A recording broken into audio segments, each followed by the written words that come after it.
வாங்க ரமலான் மாதத்தோட 6வது நாள்ல இருக்கும்.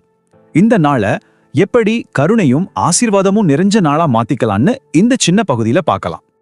நமக்கு எல்லாருக்குமே தெரியும் இல்லையா, ரம்ஜான் மாதத்தோட முதல் 10 நாட்களும் இறைவனோட கருணைக்காக ஒதுக்கப்பட்டது. சரி, இந்த 6வது நாள் அந்த பயணத்துல எப்படி ஒரு முக்கியமான நாளா அமையுதுன்னு இப்போ பார்க்கலாம் வாங்க. ஓகே, முதல்ல இந்த நாளோட ஸ்பெஷாலிட்டியான கருணைய பத்தி கொஞ்சம் விரிவா பேசிடலாம். இந்த முதல் 10 நாளோட மைய கருத்தே ரஹ்மத்து தாங்க. இதுக்கு என்ன அர்த்தம்னா, இறைவனோட எல்லையில்லாத கருணை, இரக்கம்னு சொல்லலாம். அதனால இந்த 6வது நாள் அந்த தெய்வீக கருணையில நம்ம முழுசா மூழ்கி போறதுக்கான ஒரு சூப்பரான வாய்ப்பு. அடுத்ததா இந்த நாளோட ஒரு ரொம்ப முக்கியமான கட்டத்துக்கு வர்றோம். அது என்னன்னா, நோன்பு திறக்கும்போது, அதாவது இஃப்தார் நேரத்துல நாம சொல்ல வேண்டிய ஒரு சக்தி வாய்ந்த துவா. இப்போ ஸ்கிரீன்ல தெரியுற இந்த துவாவை ஒரு நிமிஷம் நல்லா கவனிங்க. இது நோன்பு துறக்கும்போது ஓதப்படுற ரொம்ப சக்தி வாய்ந்த ஒரு பிரார்த்தனை. மனசுல பதிய வச்சுக்கோங்க. இப்போ இதோட ஆழமான அர்த்தத்தை பாருங்க. அடேங்கப்பா, இது வெறும் வார்த்தைகள் இல்லைங்க.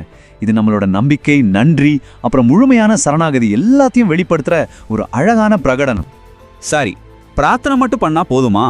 நிச்சயமா இல்ல. இந்த நாளோட ஆன்மீக பலன்களை இன்னும் அதிகப்படுத்த நாம என்னென்னலாம் செய்யலான்னு அடுத்து பார்க்கலாம். 3 முக்கியமான விஷயங்கள் இருக்கு. குர்ஆன் ஓதுறது, தர்மம் செய்யறது, அப்புறம் பொறுமையை கடைபிடிக்கிறது. வாங்க இது ஒவ்வொன்றையும் பத்தி சுருக்கமா பார்த்துடலாம்.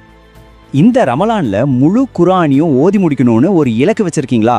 அப்போ இன்னைக்கு 6வது ஜுஸ் ஓதி முடிக்க வேண்டிய நாள். இந்த மாதிரி சின்ன இலக்குகள் நம்மளை தொடர்ந்து ஊக்கப்படுத்திட்டே இருக்கும். அடுத்தது தர்மம்.